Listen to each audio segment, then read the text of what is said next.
This podcast is brought to you by Carvana. Carvana makes car selling fast and easy from start to finish. Enter your license plate or VIN and get a real offer in seconds, down to the penny. If you accept, Carvana will come pick up your car from your driveway. Or you can drop it off at one of our car vending machines. Either way, you get paid instantly. It's fast, transparent, and 100% online. Car selling that saves your time. That's Carvana. Carvana. Pickup fees may apply.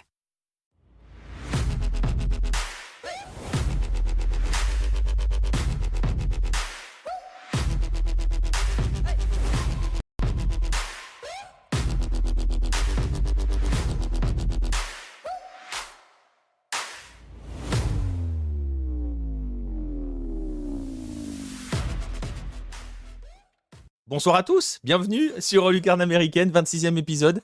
On est en direct, on est lundi, il est 22h07, donc ça veut dire qu'on a pris quasiment à l'heure. Notez quand même la suite d'efforts, les efforts répétés que je mène pour maintenir mes horaires. Tout simplement, les horaires annoncés. Voilà, donc si vous nous écoutez en replay, n'hésitez pas à venir. C'est le lundi, c'est à 22h, aux alentours de 22h. On va passer une heure et demie à parler de foot des Amériques, du nord au sud, du Canada. On va pas dire du Groenland parce qu'on n'y est pas encore. On verra ce qu'en fera l'autre là. Donc du Canada jusqu'à Ushuaia concrètement. Et on va se promener un petit peu partout sur le continent. C'est valable ce soir parce que pour le coup, on va partir du nord et on va aller tout en bas, jusqu'en Argentine. On va avoir 3 parties, à peu près 3-4 parties aujourd'hui où on va parler de MLS, on va parler de CONCACAF, on va rendre un hommage aussi à une légende bolivienne parce qu'on n'a pas pu le faire dans les émissions précédentes, donc là on va pouvoir le faire et on terminera avec de l'Argentine et de la compétition continentale notamment. Donc voilà, on va y aller sans plus tarder. Vous en avez l'habitude, parfois je mets un petit dossier, un petit jingle pour lancer les news et le dossier. On va pas lancer de jingle parce qu'on va y aller toujours. Je suis désolé pour Gringo aussi qui est dans le chat parce qu'on va évoquer des choses qui font mal, surtout pour lui. Je suis désolé parce qu'on va y aller, on va justement commencer là-dessus et on va justement commencer avec ces éliminatoires nord-américains. J'ai pas eu le temps d'écrire un bilan là-dessus. On a fait un live, on était ensemble pour vivre cette nuit assez folle d'éliminatoires de la CONCACAF. On va revenir sur ce qu'il s'est passé, sur les conséquences que ça a, parce qu'on commence déjà à avoir quelques conséquences dans certains pays, forcément. On n'en attendait pas moins.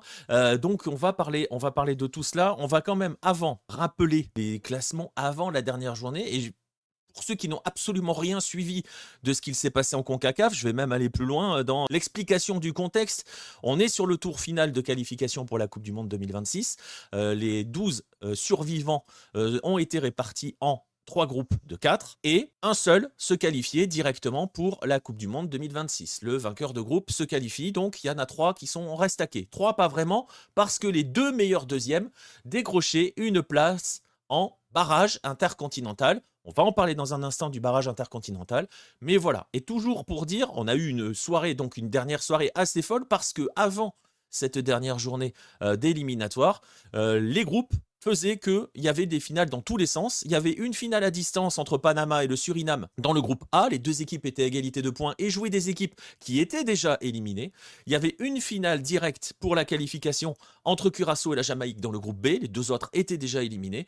Et il y avait une espèce de balai à 3 qui se jouait entre Honduras, Haïti et Costa Rica. Le Honduras était leader du groupe avant la dernière journée, à égalité de points avec Haïti, mais le Honduras se rendait au Costa Rica, alors que Haïti accueillait, entre guillemets, puisque Haïti ne joue pas chez lui, j'y reviendrai, le Nicaragua, et donc pouvait faire la bonne affaire.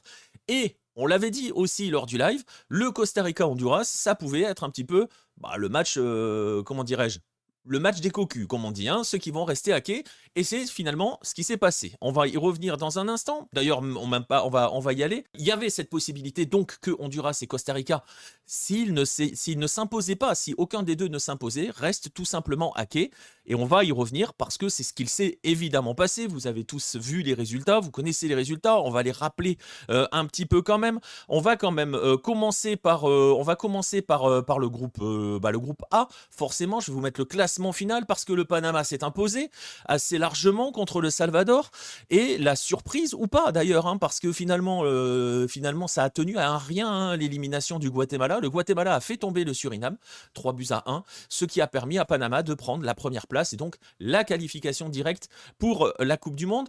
Je sais qu'il y avait beaucoup de gens qui étaient derrière le Suriname parce que c'était l'une des équipes intéressantes. On les a vus à la Gold Cup. Ils nous avaient quand même pas mal emballé dans ce qu'ils avaient montré, dans leurs intentions de jeu et dans ce qu'ils proposaient tout simplement. Donc voilà, ils sont pas éliminés, ils sont en barrage. Mais j'avoue, à titre personnel peut-être aussi, que la qualification de Panama pour la Coupe du Monde fait plaisir.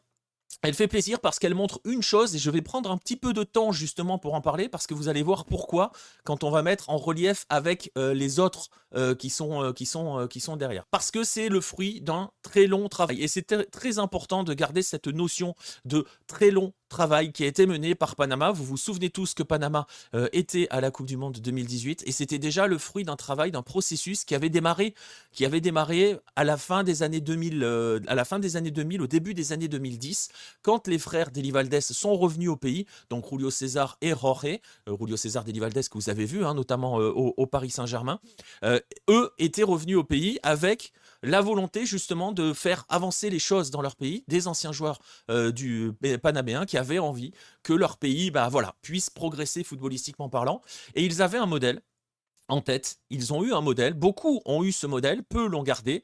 Eux, en tout cas, Panama l'a gardé. Ce modèle, vous devinez où je vais en venir, c'est l'Uruguay d'Oscar Tabarez.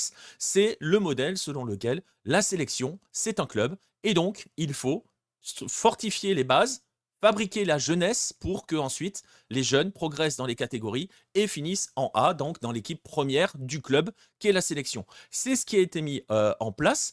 Donc à partir de 2010, je le disais, ils sont allés à la Coupe du Monde avec Bolillo Gomez, qui avait insufflé une volonté de proposer un peu plus de jeu, tu vois, d'être pas trop sur des trucs défensifs.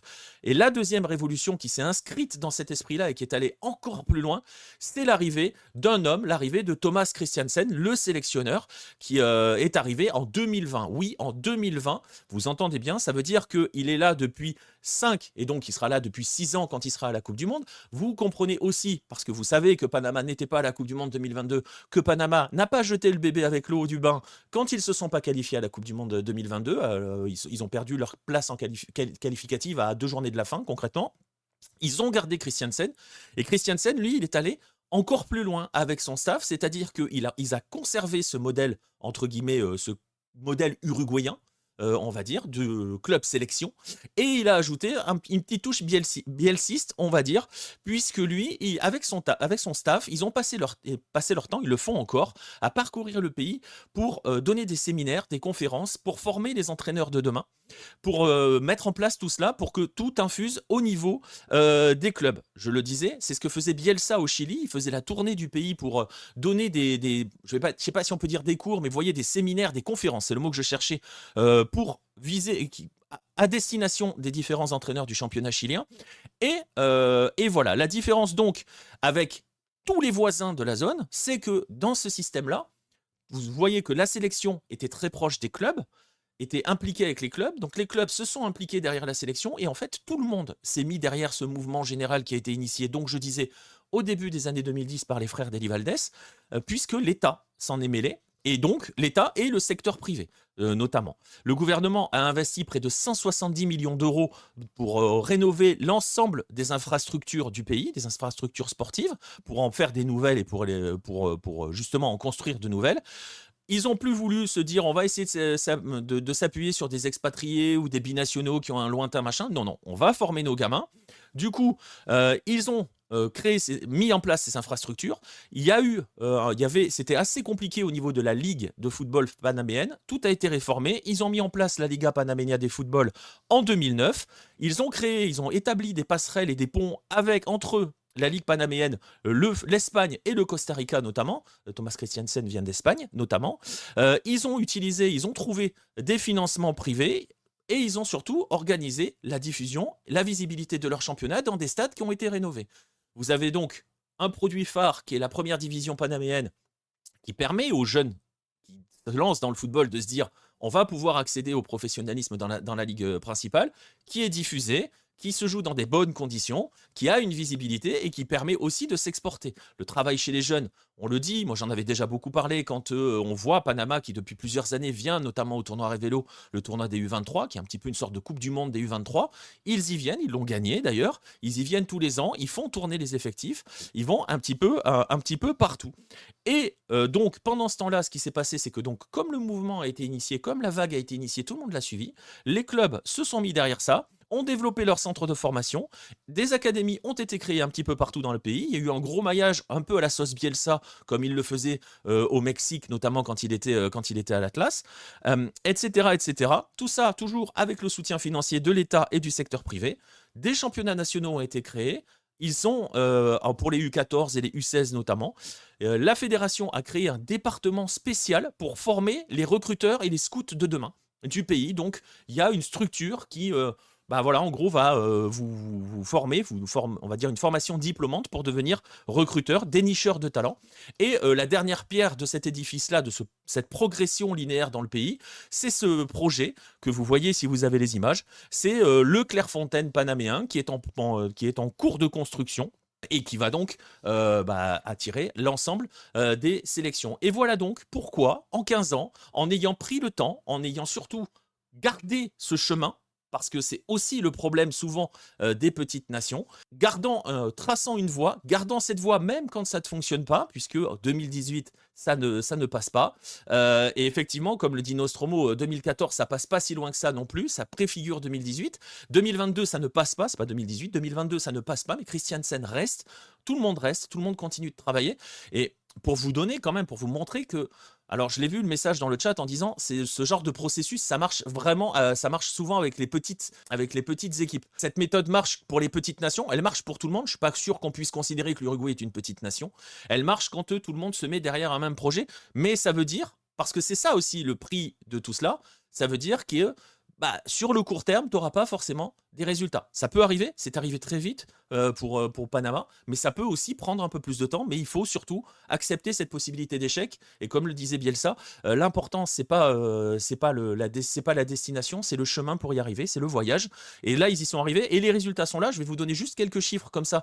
Depuis 2011, donc en gros depuis que le projet a été initié par les Deli Valdés, je le disais, c'est aux alentours de 2009-2010. 2 finales de Gold Cup pour Panama, 2 troisième places à la Gold Cup. Ils étaient en finale de la Nations League. Ils ont joué un quart de finale de Copa América en ayant tapé les Américains en phase de groupe aux États-Unis. C'était l'année dernière.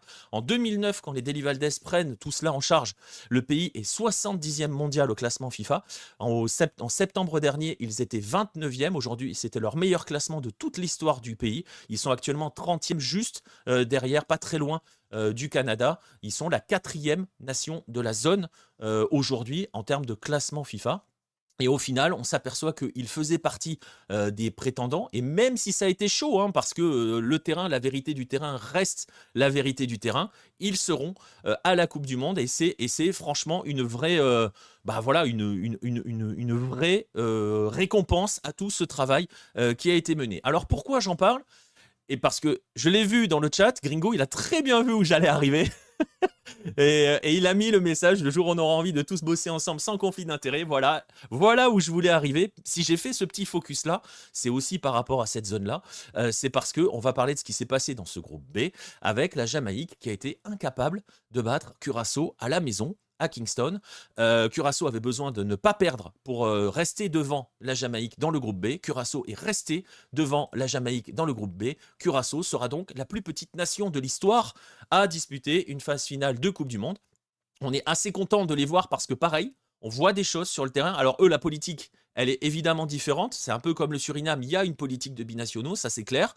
Mais on est dans des contextes différents par rapport à Panama, quoique je sais pas, remarque, je n'ai pas trop l'intérieur, comment ça fonctionne en termes de club au niveau des pays, mais voilà. Et donc pourquoi je parlais un petit peu de tout cela, je le disais, c'était pour la Jamaïque, parce que la Jamaïque, donc, la Jamaïque s'est ratée. Une fois de plus, la Jamaïque s'est ratée.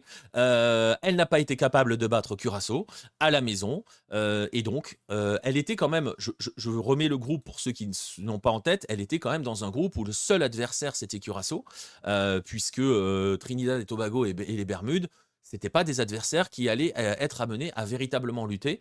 Et la Jamaïque a perdu à Curaçao, a fait match nul à la maison contre Curaçao, mais aussi a fait match nul contre Trinidad et Tobago. Et c'est aussi ça le problème. Si j'ai parlé de Panama, si j'ai parlé de jeter le bébé avec l'eau du bain, bah parce que c'est ce que va faire la Jamaïque, tout simplement. C'est ce qu'il est en train de se passer. Puisque ça commence à frapper dans tous les sens. L'entraîneur McLaren a démissionné quasiment illico presto, hein, c'est terminé, 18 mois à la tête de la sélection. Vous voyez que là c'est pareil, la notion de continuité, voilà. Et donc voilà, et elle se retrouve donc maintenant prise dans un espèce d'étau classique qui plombe véritablement le foot jamaïcain. Gringo, je pense, le dit aussi un petit peu dans le chat, il m'a envoyé un gros message là. La seule solution pour la Jamaïque et la Fédé, c'est qu'on ne reparte pas de zéro, qu'on prenne quelqu'un de l'extérieur, tout sauf Speed ou Butler, qu'on prenne des personnes de l'extérieur, marre des conflits d'intérêts, voilà. Ben, j'allais y arriver justement au conflit d'intérêts parce qu'on est en plein dedans. C'est-à-dire qu'on a Craig Butler, alors faut parler un petit peu du personnage. Craig Butler, c'est le beau-père de Leon Bailey. C'est un homme qui dirige une académie au pays, qui est très influent au pays. Et c'est un homme qui a fracassé McLaren dès le coup de sifflet final devant les caméras, qui depuis est partout dans les médias jamaïcains pour essayer de venir faire le chevalier blanc, pour expliquer qu'il faut retrouver l'ADN jamaïcain, dans le jeu des équipes qui sont basées sur la vitesse, parce que les Jamaïcains vont vite. Je le laisse avec ses propos. Bon, bref, voilà. On va rappeler quand même que ce garçon-là, que cet homme-là, avait déjà, et passez-moi l'expression, mais foutu le bordel à l'époque du sélectionneur islandais Al Grimson. Il lui avait carrément plombé son cycle. Vous vous souvenez peut-être des différentes affaires avec Leon Bailey, avec les sorties nocturnes des joueurs. Il y a encore un scandale de sorties nocturnes des joueurs qui sont qui sont dans la galaxie Craig Butler, qui ont des comportements entre guillemets inappropriés ou on va dire pas dignes de professionnels en cadre de la sélection et qu'il faudrait soi-disant protéger par rapport aux autres. Il y a à nouveau un scandale avec certains joueurs là par rapport autour du match face à Curaçao. Donc il revient pour faire jouer le Chevalier Blanc alors qu'il a plombé le cycle précédent, alors qu'il a donc fait perdre du temps à la Jamaïque puisque Steve McLaren est arrivé il y a 18 mois pour construire quelque chose avec un contexte qu'il ne connaît pas. Et donc on sait aussi ce qu'il y a derrière. Gringo l'évoquait dans le chat, il y a cette volonté tout simplement de se placer, de récupérer une part du gâteau parce que on a une fédération qui est complètement dépassée, on a des agents et des gens qui tournent autour qui ont de véritables intérêts, d'une part à ce que quand ils ne sont pas en poste, ça se casse la gueule pour récupérer la place et récupérer le gâteau.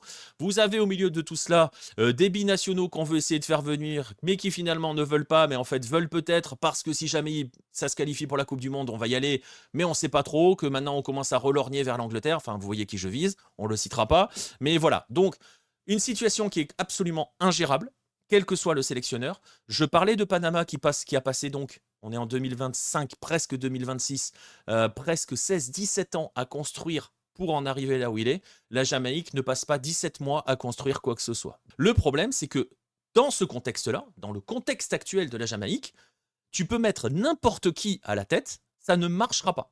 Voilà. Tout simplement, ça ne marchera pas. Rien n'est géré, personne ne contrôle, personne ne contrôle personne. Je ne sais pas si la phrase est très claire, mais vous voyez qu'il y a des conflits d'intérêts dans tous les sens. Il y a une fédération qui est complètement dépassée. Et donc, voilà, la Jamaïque va être en barrage. Je vais y revenir dans un instant, mais parce qu'on va évoquer un autre cas là tout de suite. Mais vous comprenez qu'il n'y a pas de quoi être très optimiste dans la perspective du barrage, parce que le joueur dont je parle, qui n'est pas sûr d'aller en sélection, là, on commence à avoir un petit lobbying pour qu'il arrive en sélection anglaise, pour qu'il revienne en sélection anglaise. On imagine bien qu'il ne va pas venir s'emmerder faire un barrage contre la Nouvelle-Calédonie. Voilà. Bref, on va parler du groupe C. Le groupe C, c'est donc, je le disais, le groupe du choke. Tout simplement, du choke alors on l'a dit de manière un peu pareil, un petit peu crue, on l'a dit, le groupe des deux couillons. Le Honduras et le Costa Rica, chacun avait son destin en main. Une victoire pour le Honduras lui permettait de se qualifier. Une victoire pour le Costa Rica lui permettait d'être barragiste au minimum, quoique pas sûr, finalement. Mais en tout cas de doubler le Honduras et d'espérer quelque chose. Bref, au final, 0-0, personne n'a voulu prendre véritablement de risques. Le Honduras a quand même dominé le match, si on doit parler dans l'ensemble. Le Costa Rica n'a absolument rien fait. Et donc, le Costa Rica est troisième de son groupe. Troisième d'un groupe composé donc du Honduras, du Nicaragua et de Haïti qui ne jouent pas un match à la maison. Je vais parler d'Haïti dans un instant. Et finit donc à la porte, même pas de barrage. Et là où ça devient pareil, aussi assez intéressant, c'est qu'il y a 2 mois à peu près, en septembre, la télé mexicaine était allée interviewer le sélectionneur Miguel Herrera. Vous le savez, si vous me suivez depuis assez longtemps, vous savez à quel point j'adore ce garçon. Je pense que je l'aime au moins autant que Florian Thauvin. Bref, Miguel El Piojo Herrera était tranquillement interviewé devant son barbecue en train de tourner de la viande et expliquer que si le Costa Rica, dans un tel groupe, ne se qualifiait pas pour la Coupe du Monde, ce serait un véritable échec. Voilà, on y est. Réplique donc, un communiqué de presse qui est sorti au lendemain. Je vous laisse admirer la violence du communiqué. Vous n'avez pas besoin de le lire si vous le voyez. Il fait 5 lignes. 5 lignes pour dire ça dégage, Miguel Herrera dégage, avec un petit message, une petite photo très très sympa qui m'a fait beaucoup rire quand la fédération costaricienne l'a posté sur ses réseaux sociaux, la photo de Miguel Herrera avec un énorme gracias, merci.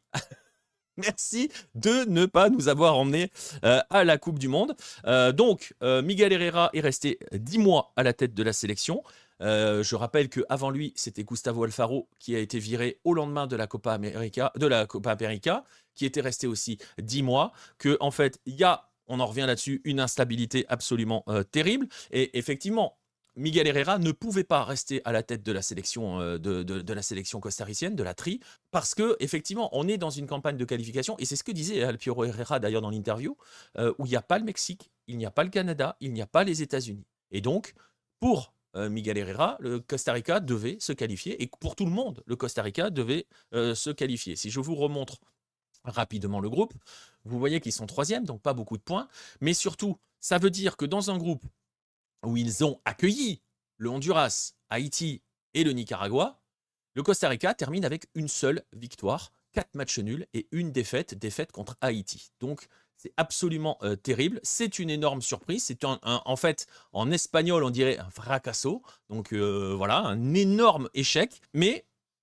vous avez gardé en tête ce que j'ai raconté sur Panama, qui ne s'applique pas donc en Jamaïque. Alors, il n'y a pas les conflits d'intérêts comme il y a en Jamaïque, mais on est exact dans le même processus qui touche beaucoup de nations centro-américaines, ce recyclage de mercenaires, parce que vous voyez, je parlais de Panama, le travail dans la continuité, je parle donc pour la Jamaïque de ces histoires de conflits d'intérêts à la Fédé, avec les gens qui gravitent autour, avec les joueurs, la sélection et tout machin.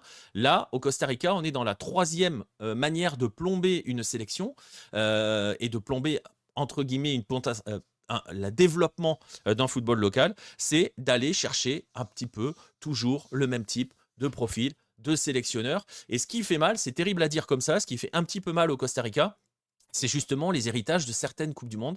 L'héritage de 90 avec Milutinovic, l'héritage aussi plus récent de 2014, où on avait eu, c'était Pinto, je crois, de mémoire, avec cette volonté de miser sur pas de construire, mais de fabriquer ponctuellement une équipe capable d'être extrêmement efficace, d'aller engranger des points et donc de réaliser des petites épopées. C'était le cas de Milutinovic qui avait construit un groupe et on ne sortait pas de ce groupe-là. C'était le cas de Jorge Luis Pinto, je cherchais son prénom, merci à Gringo dans le chat. Et à l'époque, le Costa Rica, c'était avant tout une équipe qui défendait extrêmement bien et qui s'appuyait sur Brian Ruiz et Joel Campbell. Et derrière, on a fait venir que des joueurs qui ont fait cela. Il y a eu un tout petit... Il n'y a pas eu d'évolution, il n'y a pas eu de construction, que des profils d'entraîneurs très souvent sud-américains, parfois colombiens. On a eu Luis Fernando Suarez, vous vous souvenez peut-être de Luis Fernando Suarez, qui a fait un Costa Rica qui était peut-être l'un des pires en phase finale de Coupe du Monde en 2022. Qui n'était pas fou à la Gold Cup non plus.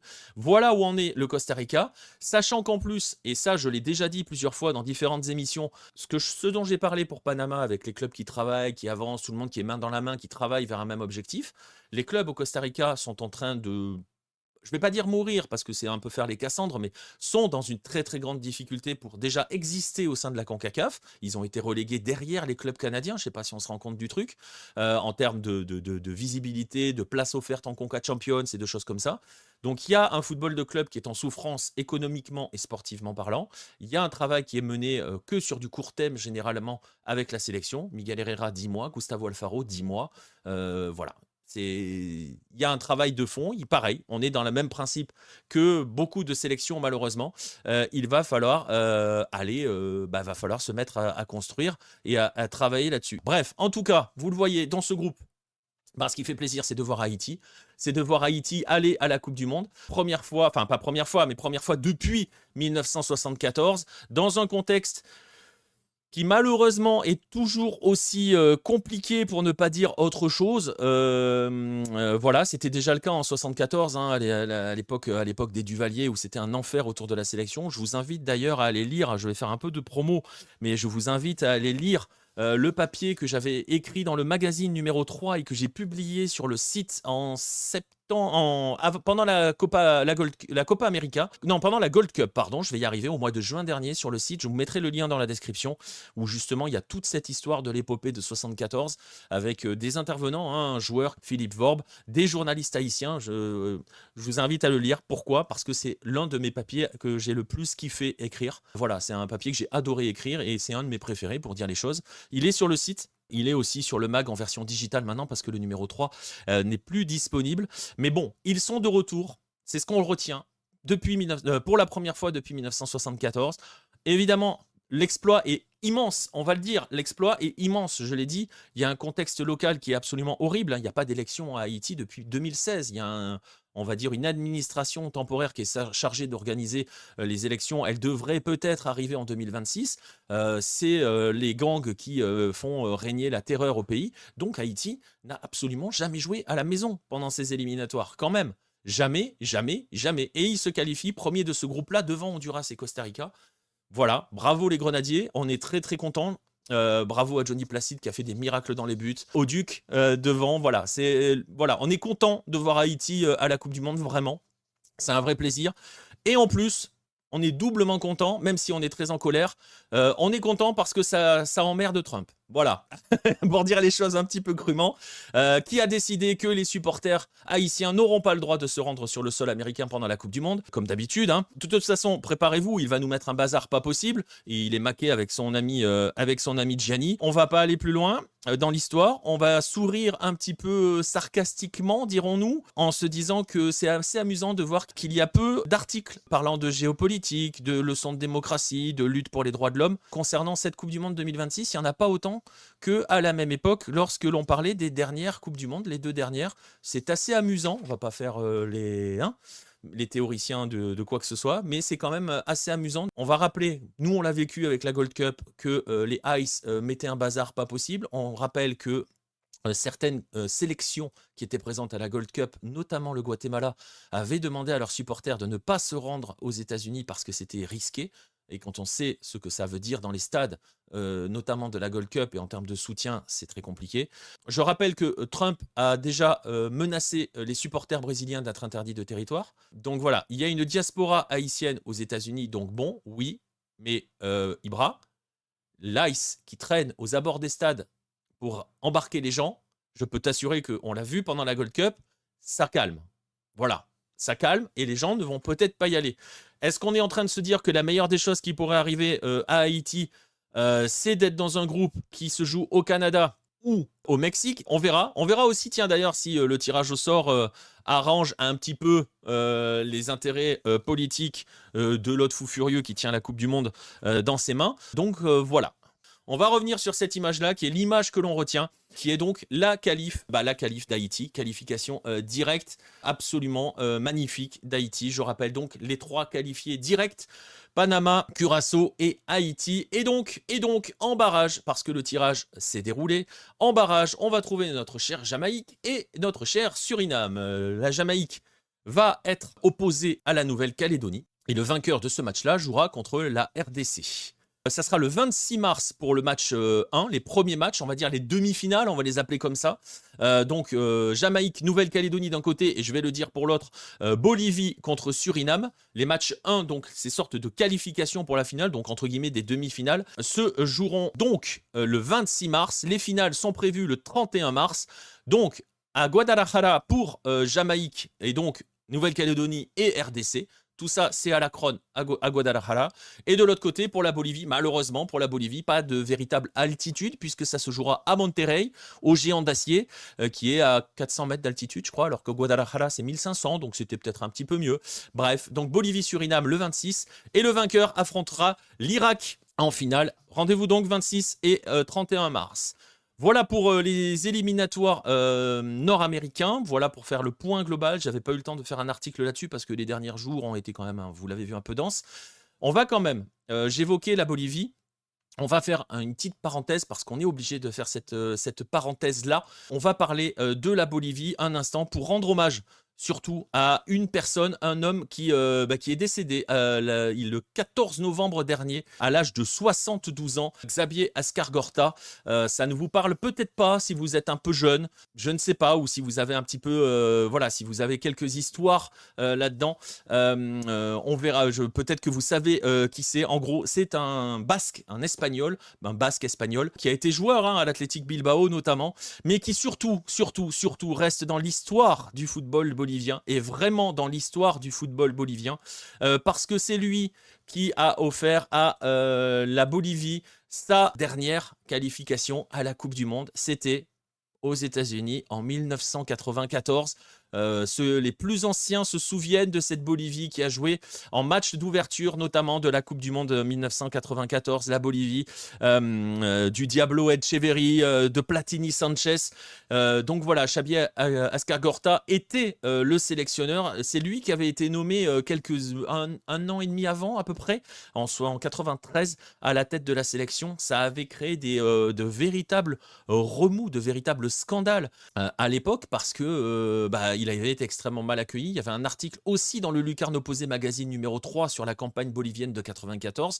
Je vous invite à aller le découvrir. Le magazine est disponible uniquement au format digital maintenant.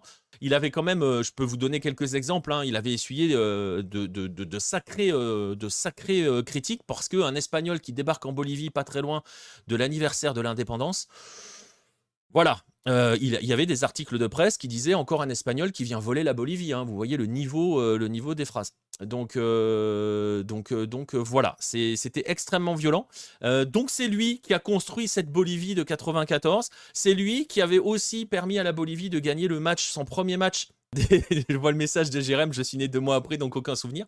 Mais voilà, Ascargorta, c'était lui qui était à la tête de la Bolivie, qui s'était imposé 7-1 au Venezuela.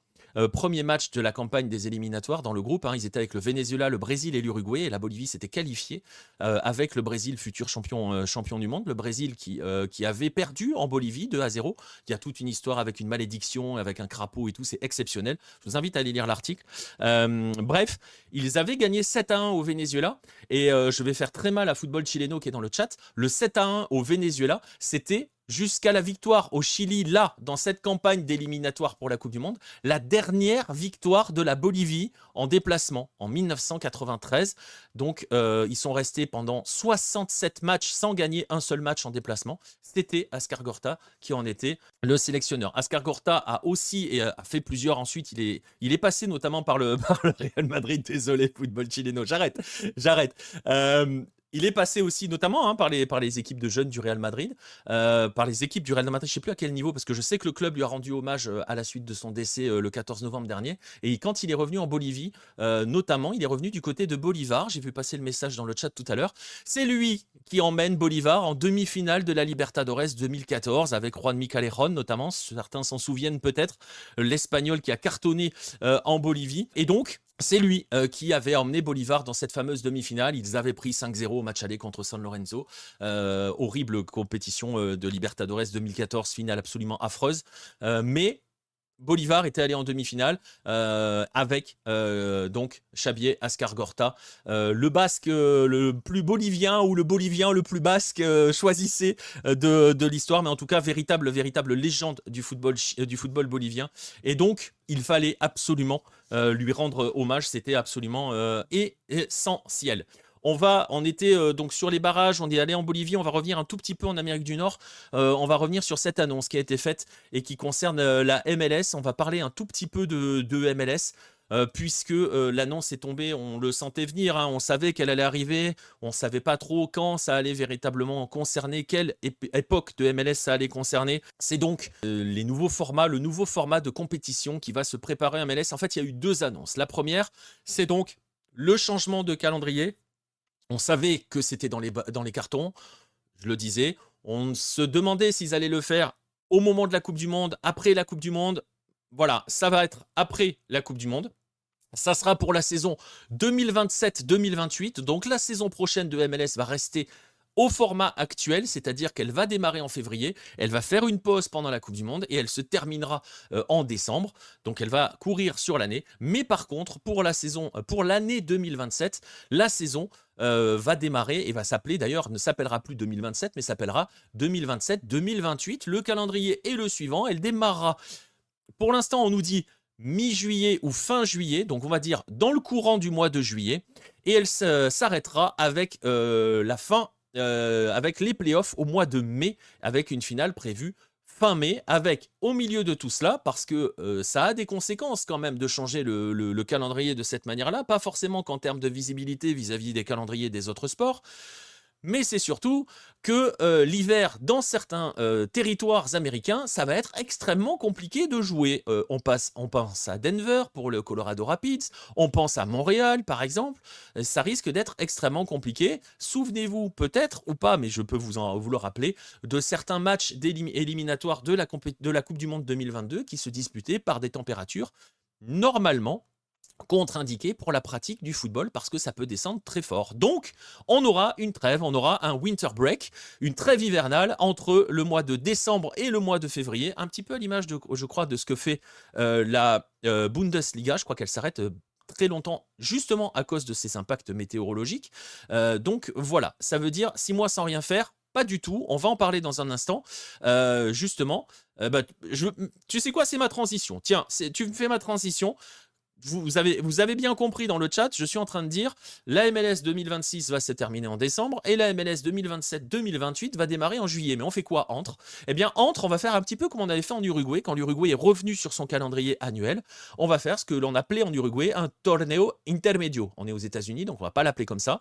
On va être sur une mini-saison de MLS qui va être une saison de transition qui va se jouer entre février et mai 2027 avec 14 matchs de saison régulière et des playoffs et qui sera qualificatif pour l'Open Cup, l'US Open Cup parce que tous les clubs de MLS ne vont plus en Coupe des États-Unis, c'est en fonction de leur classement et de leur qualification continentale. Donc forcément aussi, ça sera une compétition qui qualifiera pour la Ligue des Champions de la CONCACAF de 2027. Donc il va y avoir un tournoi intermédiaire de février à mai. Et ensuite, à partir du mois de juillet, on passera à ce calendrier européen. Pourquoi ce changement quand même? Parce que c'est pas non plus le fruit de n'importe quoi. Et pour le coup, on est souvent critique sur certaines instances, sur certains choix et tout, où nous, on aime bien aussi essayer de défendre nos spécificités. Je sais qu'en Am Sud, on se dit, ouais, mais nous, on veut nos 2 tournois, on veut machin. Bon, les 2 tournois, on comprend pourquoi, hein, d'ailleurs. On fera le débat un autre jour si vous voulez, pourquoi c'est le truc le plus intelligent à faire quand tu es en Amérique du Sud. Mais pourquoi faire ça du côté de la MLS? Ils l'ont dit clairement, il y a eu le communiqué qui a été fait, et ils l'ont annoncé clairement. L'idée, c'est d'optimiser la période des transferts, dans 2 sens. D'une part, pour éviter de perdre les joueurs en plein milieu de la saison, parce que vous comprenez que les fenêtres de transfert européens, juin, juillet, août, ça vient flinguer la MLS, ça peut déstabiliser des équipes et donc rebattre totalement les cartes. Mais à contrario, c'est compliqué aussi pour la MLS d'attirer de potentiels stars ou de vrais joueurs, de joueurs venus d'Europe, parce que c'est difficile de les faire partir en milieu de saison. On a beaucoup de rumeurs là ces derniers temps, les Antoine Griezmann, les Robert Lewandowski, etc. Pour dire les choses très clairement, c'est très compliqué pour la MLS d'avoir Griezmann ou Lewandowski avant la Coupe du Monde 2026 parce que ça voudrait dire que Griezmann et Lewandowski quittent l'Atlético de Madrid et le Barça en plein milieu de la saison, c'est-à-dire ne vont pas au bout avec tout ce que cela sous-entend. C'est très compliqué de faire dans ces cas-là et c'est vrai que s'aligner sur ce calendrier-là devrait potentiellement faciliter les choses pour les clubs de MLS. Et il y a une deuxième raison, au-delà de cette raison des transferts, c'est aussi d'optimiser par rapport aux trêves internationales, parce que vous avez un autre exemple, la Gold Cup qui tombe en plein milieu de la saison MLS, par exemple. Et donc là, la Gold Cup tomberait avant. tout simplement. C'est-à-dire que typiquement, la saison se termine en mai et vous jouez la Gold Cup en juin, tranquillement. Il va y avoir quand même une question qui va se poser. Alors peut-être pas sur la période de transition, parce qu'on va jouer de février à mai, puis après on reprend en juillet. Mais après, une fois que ce calendrier est mis en place, donc à partir de la saison 2027-2028, je ne sais pas si vous voyez où je veux en venir, il y a quoi habituellement au mois d'août? Il y a la Leagues Cup, compétition entre la MLS et la Liga MX. Là, elle ne pourra plus se tenir au mois d'août, puisqu'on sera en pleine saison régulière de MLS. Et là, ça risque de poser d'autres types de problèmes. Comment placer cette compétition dans le calendrier? À quel moment? Est-ce qu'on la place après le mois de mai? Mais ça veut dire que les années de compétition continentale, je rappelle que la Gold Cup, c'est tous les 2 ans, il n'y a pas de Leagues Cup. La Leagues Cup qualifie le vainqueur à la Ligue des Champions de la CONCACAF. Et pas que le vainqueur d'ailleurs. Le vainqueur, le finaliste et le meilleur et le troisième, les 3 premiers. Comment fait-on? Où la place-t-on? Ça va être compliqué. C'est une autre question. Pour l'instant, il n'y a pas de réponse. Bref, on verra. Ils n'en ont pas parlé pour l'instant de la Leagues Cup. J'ai rien vu passer par rapport à comment la placer dans ce nouveau calendrier-là. Mais c'est la première donc annonce qui a été faite durant la semaine dernière. Et la deuxième annonce, elle est aussi liée à ce changement, parce qu'elle va concerner ces saisons-là.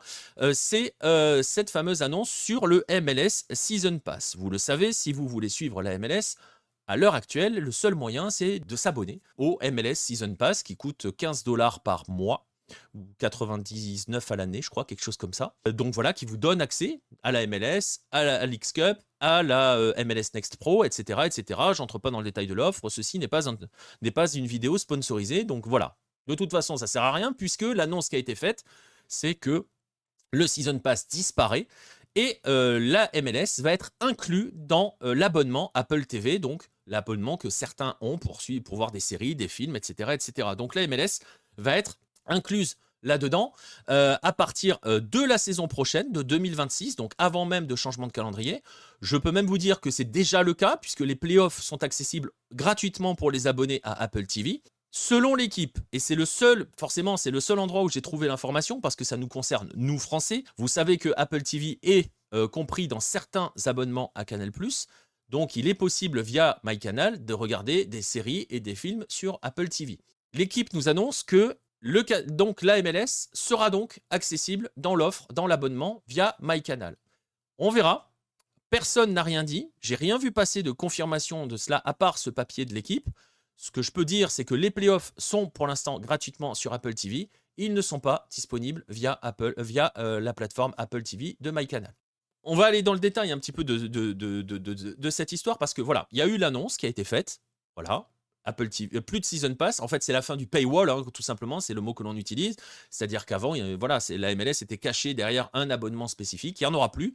D'ailleurs, ça sera du coup un peu moins cher, puisque l'abonnement à Apple TV, c'est 13$, je crois, par mois, je ne sais pas combien c'est en France. Ce qui est intéressant, c'est la contrepartie de tout cela. Il y a une contrepartie dans tout cela, c'est qu'en fait, cette annonce, elle fait suite à une renégociation du contrat entre la MLS et Apple, tout simplement. Je vous rappelle que Apple TV avait acquis les droits exclusifs mondiaux de la MLS pour 10 ans en 2022. Donc le contrat courait jusqu'en 2032. Oui, on est tous bac plus 10 en mathématiques. Avec cette nouvelle annonce et donc l'inclusion de la MLS directement dans l'offre Apple TV, plus derrière un abonnement supplémentaire, le contrat change et le contrat change de date de fin puisqu'il s'arrêtera en 2029, donc 3 ans plus tôt. Et surtout, lié à cela, 2 choses importantes à garder en tête. La première, c'est qu'il y avait une clause de sortie anticipée pour Apple qui était activable à partir de 2027. Elle n'existe plus, elle saute. Donc Apple est obligé, entre guillemets, d'aller jusqu'à 2029. Et aussi, Apple annonce qu'ils vont donner 50 millions de dollars supplémentaires sur les 2 dernières saisons par rapport à ce qui était prévu sur la même période entre 2026 et 2020. Concrètement, ça veut dire que la MLS va toucher 275 millions de dollars de droits télé en 2027, 2028 et 2028-2029. Et même le tournoi court, ce petit tournoi qui va se dérouler début 2027, va permettre à la MLS d'engranger 107 millions de dollars. Donc les droits télé sont négociés jusqu'à 2029. Rien ne dit qu'ils ne seront pas reconduits ensuite. Rien ne dit aussi que s'ils sont reconduits, ça soit pour une période de 10 ans. Mais disons que la MLS se dit qu'elle va peut-être pouvoir surfer un petit peu sur la vague qui va suivre la Coupe du Monde et surtout se garde le droit de négocier pour après 2029 avec d'autres diffuseurs, d'autres plateformes.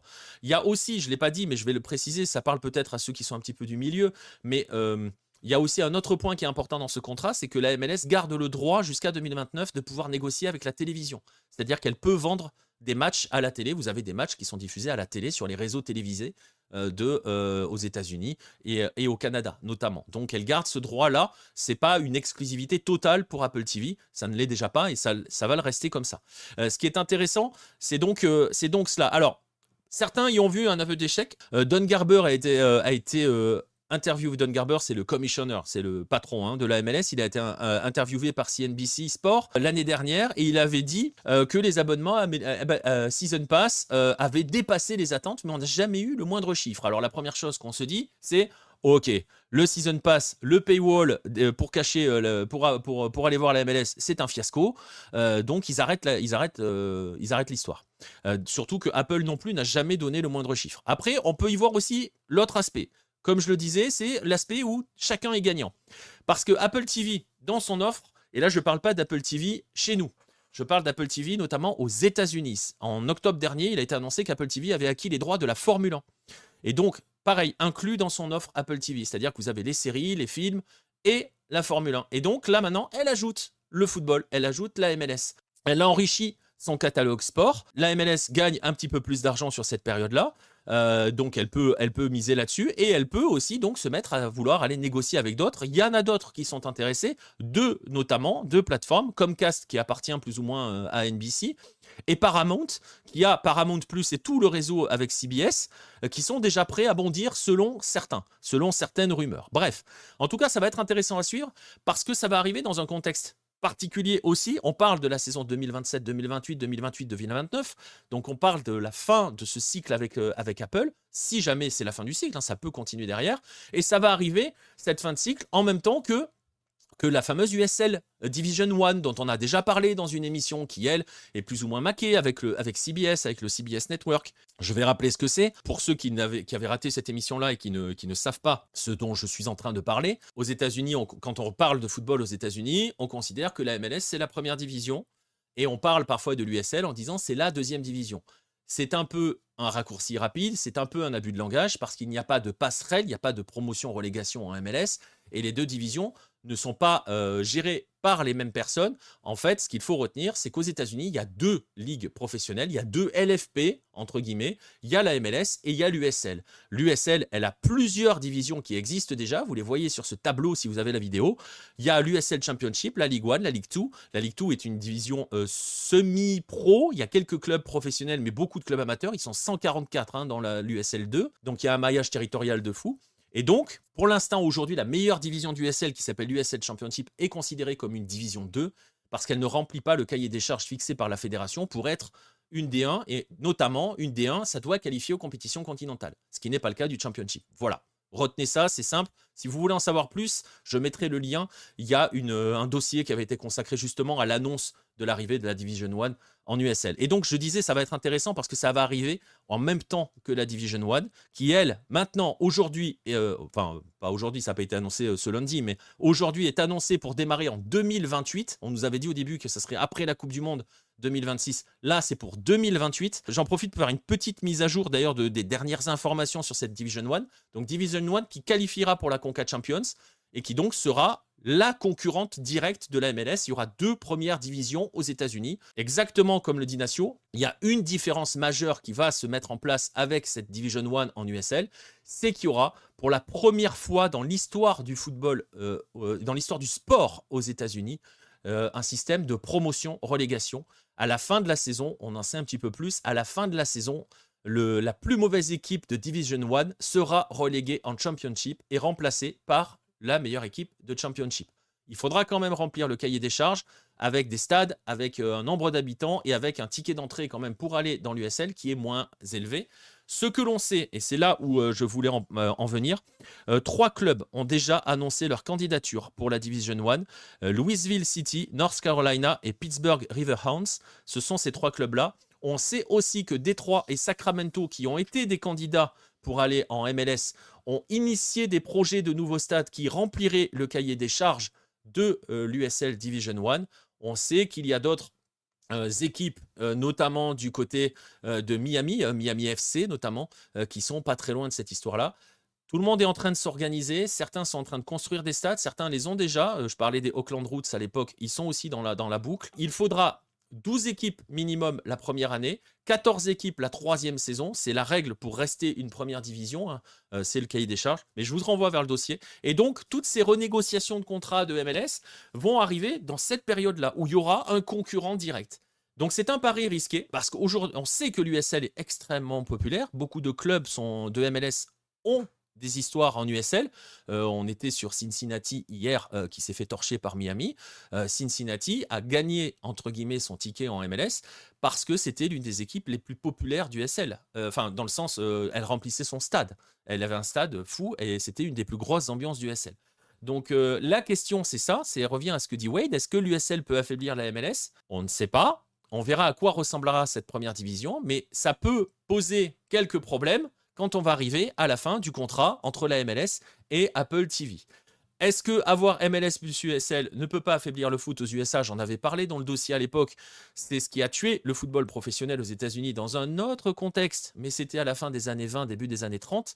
Il y avait eu le crash de Wall Street en 29, et il y avait eu ce qu'on appelait la Soccer War avec des luttes internes entre la fédération, une ligue professionnelle et tout, et ça avait mis fin au football professionnel aux États-Unis jusqu'au retour avec la NASL dans les années 60. Là, et c'est ce que je disais dans le dossier, je vous spoil, mais c'est pas grave, c'est la faute de Wade. Ce qui est possible dans cette histoire-là, c'est qu'à terme, ça fasse comme d'autres ligues de sport américains, c'est que ces deux ligues finissent un jour par fusionner. Voilà, tout simplement, ça a été le cas de la plupart des autres ligues.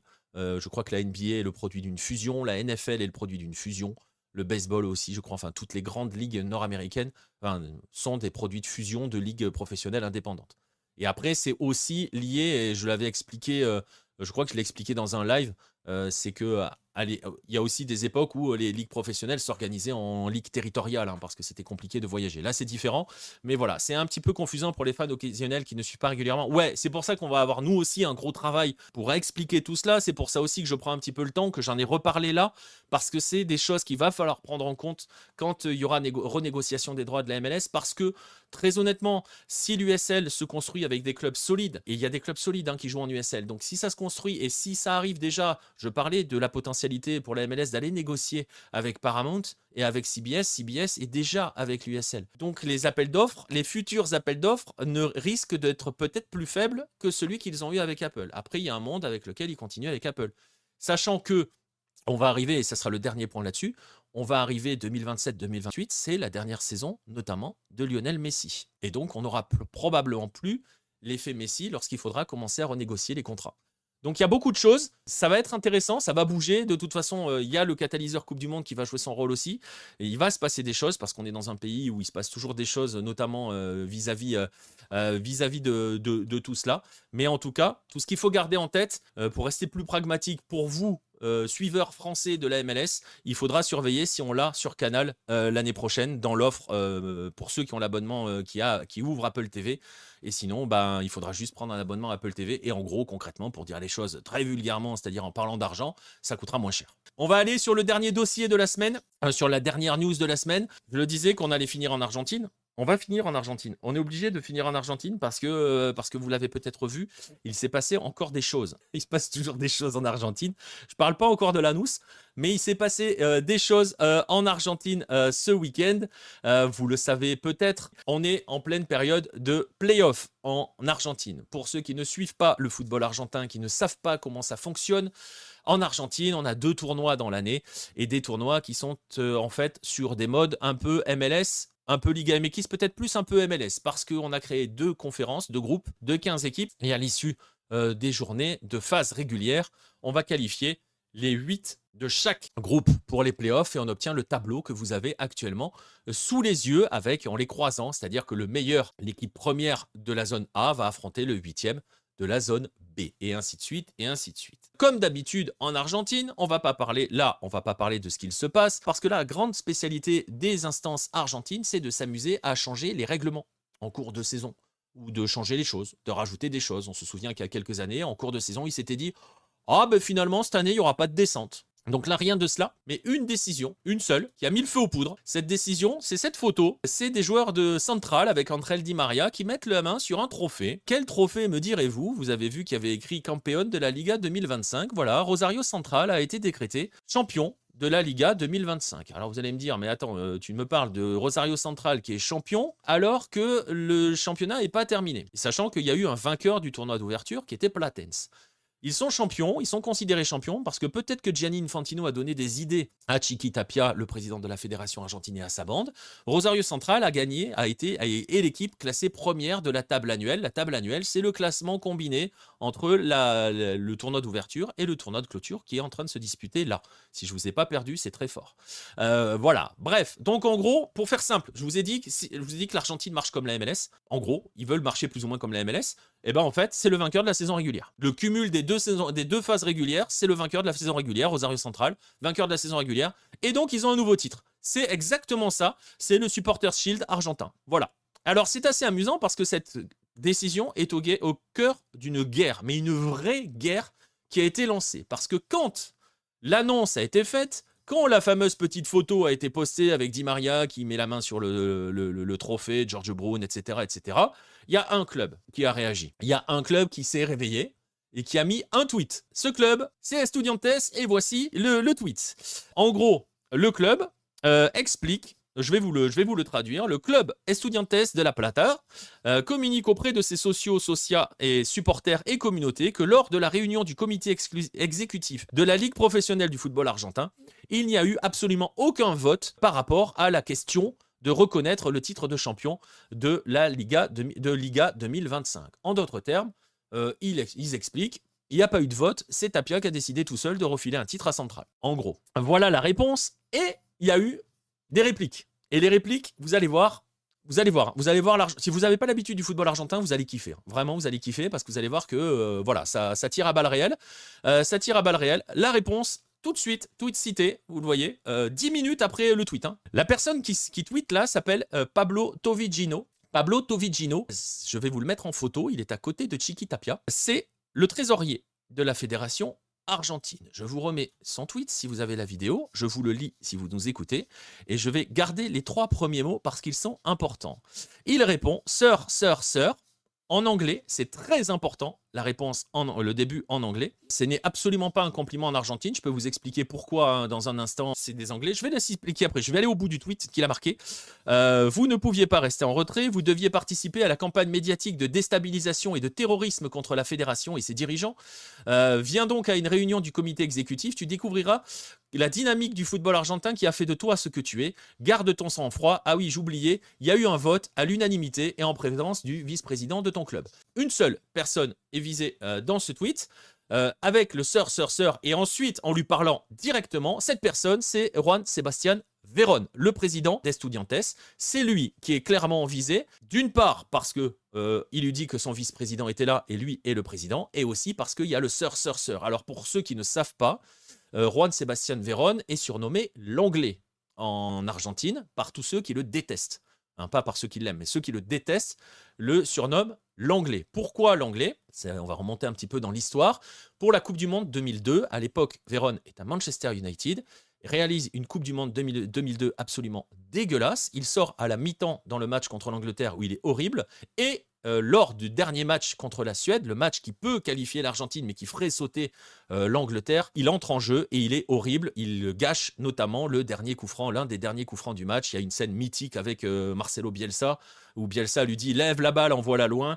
Et il lui fait « Ouais, c'est bon, tranquille », comme ça, le geste de la main, et il met une balle dégueulasse au premier poteau. Bref, Verón est depuis surnommé le traître, donc l'anglais. L'anglais, c'est pas un compliment en Argentine. Si on vous appelle l'anglais, c'est pas un compliment.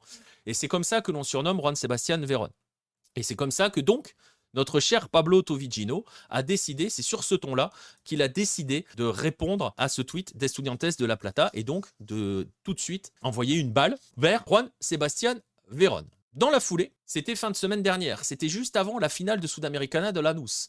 Donc la question a forcément été posée à Nicolás Russo, président de Lanús, que vous avez vu si vous avez suivi la finale de la Sudamericana, sur ce fameux comité exécutif et ces fameux votes. Et lui explique qu'effectivement, Verón n'était pas là, mais que le vote s'est fait à l'unanimité et que donc, le vice-président d'Estudiantes a voté pour reconnaître un titre de champion à Rosario Central. Et en gros, Rousseau dit à Vérone, parle avec tes mecs avant de tweeter. Pareil. Donc tout le monde tombe sur Vérone. Vous allez voir que ça va plus loin. Parce que là, pour l'instant, c'est assez gentil. On continue à envoyer.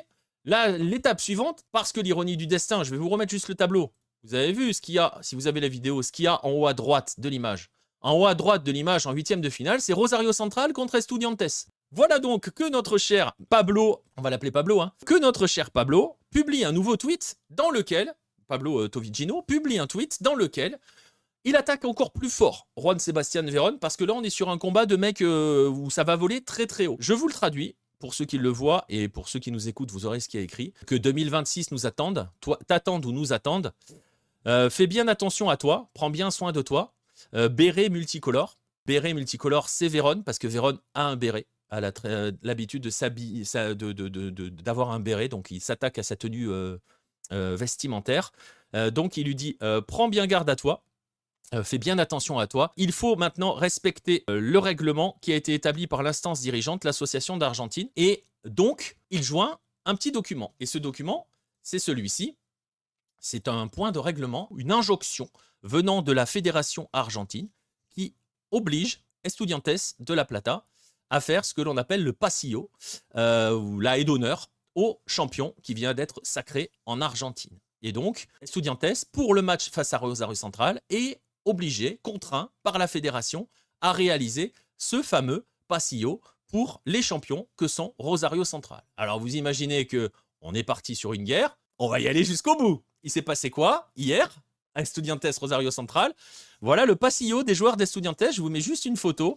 Quand les joueurs ils étaient alignés pour la haie d'honneur, face dans le bon sens, on va dire, entre guillemets, avant que les joueurs de Central arrivent, quand les joueurs de Rosario Central ont pénétré sur la pelouse, ils se sont retournés pour leur montrer le dos, pour leur tourner le dos, tout simplement, sur cette haie d'honneur. Scandale absolu. Stade qui hurlait, qui ne saute pas est un Anglais, enfin voilà. Scandale absolu.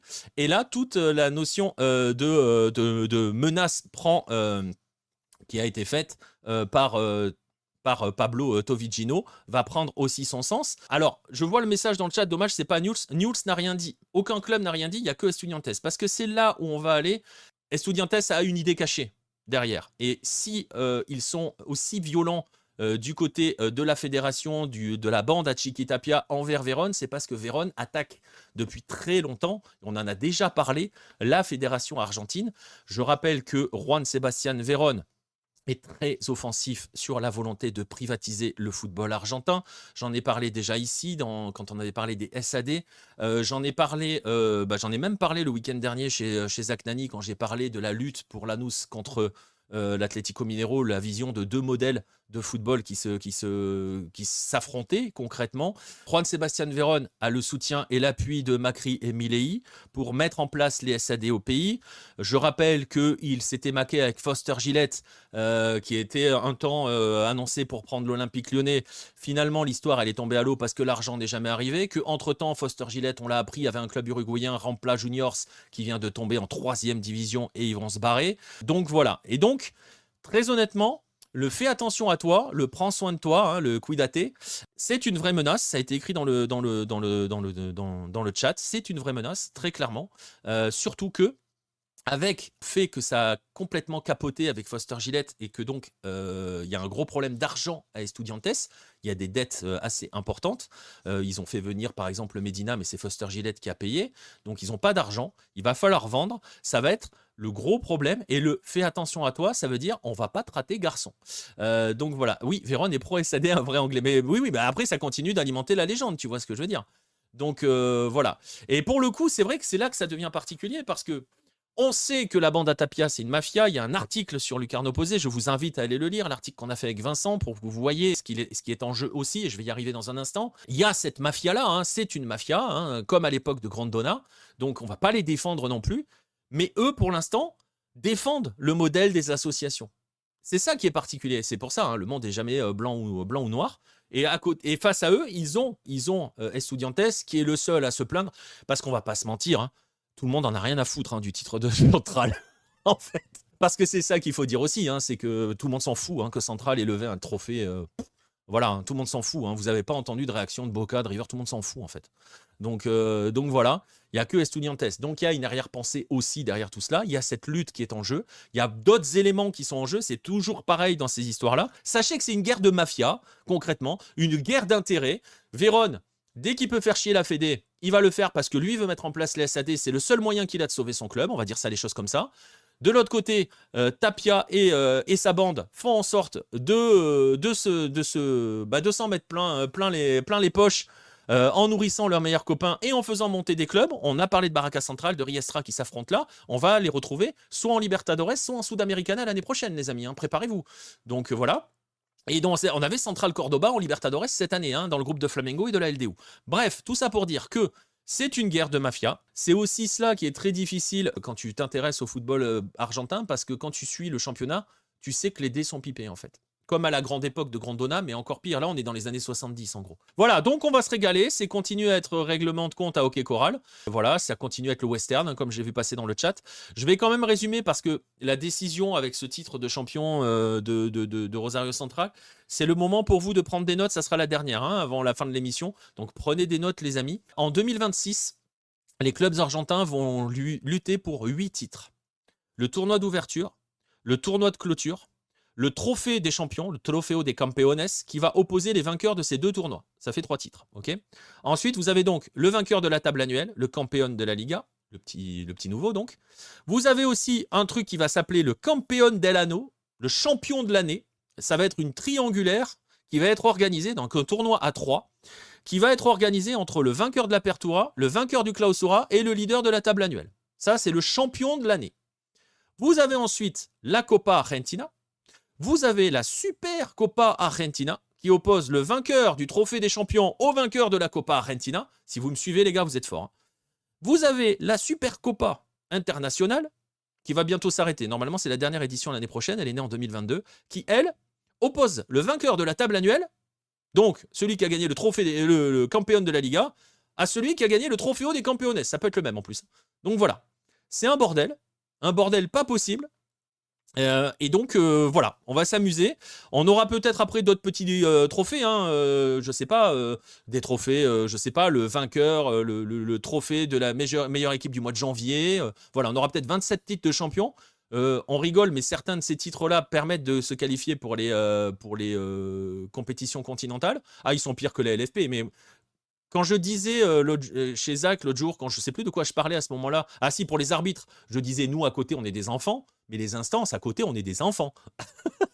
Ils vont avoir peut-être la Liga de los Campeones del Mundo, et le dernier gagne quoi du coup? Peut-être qu'il gagnera le trophée de la pire équipe. Donc je sais pas. Bref, voilà, vous voyez le truc, c'est insupportable. Ça, c'est très compliqué. Hein. Il y a 30 équipes en première division. On continue d'affaiblir les gros. J'ai beaucoup parlé pendant la finale de Sudamericana de la notion économique, mais vous voyez que les instances, elles n'aident pas non plus à ce que le football argentin puisse avancer, puisse se développer ou puisse attirer tout simplement, parce que franchement, personne n'a envie d'y aller. Alors ils se gargarisent, ils ont plein de sponsors, machin, mais c'est ridicule.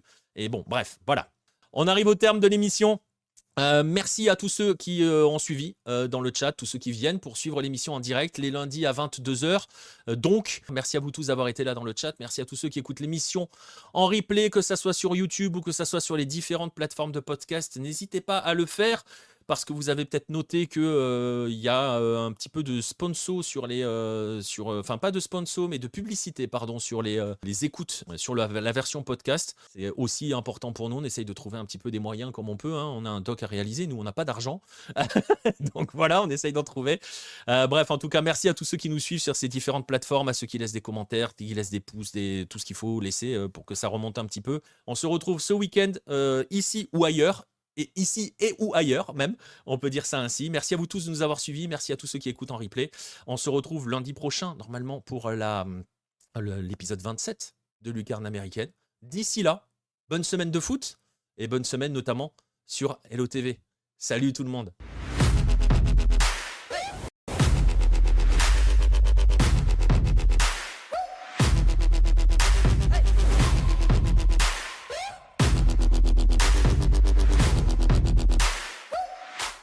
AI agents are everywhere, automating tasks and making decisions at machine speed. But agents make mistakes. Just one rogue agent can do big damage before you even notice. Rubrik Agent Cloud is the only platform that helps you monitor agents, set guardrails, and rewind mistakes, so you can unleash agents, not risk. Accelerate your AI transformation at Rubrik.com. That's RUBRIK.com.